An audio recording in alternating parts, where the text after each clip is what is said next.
Ke. Assalamualaikum warahmatullahi wabarakatuh. Waalaikumsalam. Selamat siang semuanya. Perkenalkan saya Alfian Gita, dan pada kesempatan kali ini saya akan membahas terkait pengelolaan sampah dan daur ulang sampah di wilayah perkotaan. Teman-teman sekalian, kemajuan teknologi telah membawa kita melangkah lebih cepat. Tetapi seringkali membuat kita lupa akan jejak yang tertinggal di belakang.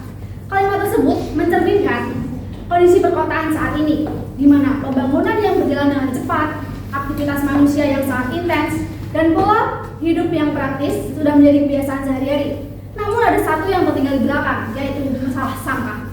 Secara global sendiri, permasalahan sampah di perkotaan menjadi isu yang sangat serius.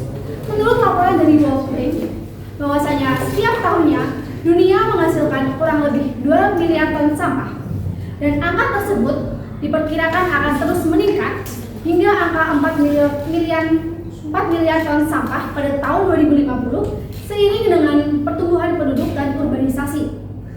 Dan lebih dari 60% timbunan sampah tersebut berasal dari daerah perkotaan. Karena pada dasarnya daerah perkotaan adalah pusat aktivitas perekonomian masyarakat. Nah, teman-teman, tanpa kita sadari bahwasanya di Indonesia juga terjadi kondisi seperti ini. Menurut data dari Sistem Informasi Pengelolaan Sampah Nasional menyatakan bahwasanya timbunan sampah di Indonesia mencapai angka 38 juta ton sampah, dan hanya 34% saja yang dapat terkelola dengan baik. Sementara 65% sisanya tidak dapat dikelola dengan baik dan berpotensi akan mencemari lingkungan, terutama pada wilayah perkotaan yang padat dengan penduduk. Nah, maka dari itu dalam SDGs 11 menekankan pentingnya pengelolaan limbah perkotaan secara berkelanjutan.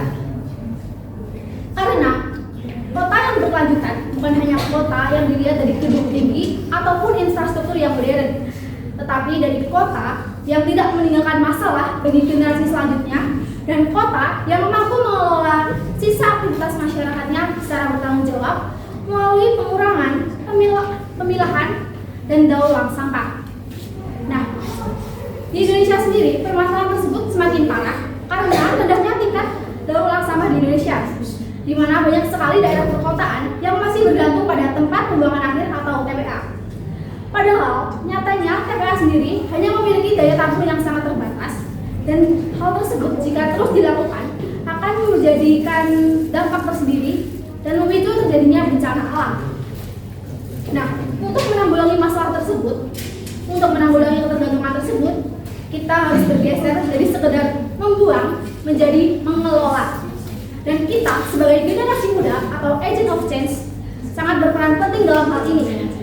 Langkah sederhana seperti memilah sampah, mengelola sampah organik di lingkungan sekitar, mengurangi penggunaan plastik sekali pakai, dan mendukung program sosial daur ulang sampah di lingkungan sekitar akan berdampak nyata bagi kita semua jika dilakukan secara bersama-sama.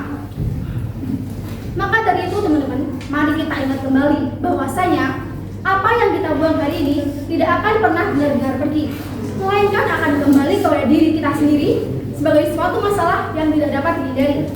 Hal ini sama saja dengan sampah. Sampah yang kita buang sembarangan hari ini akan kembali kepada kita sebagai bencana alam yang tidak dapat dihindari, seperti yang terjadi di beberapa wilayah yang sedang terjadi di Indonesia.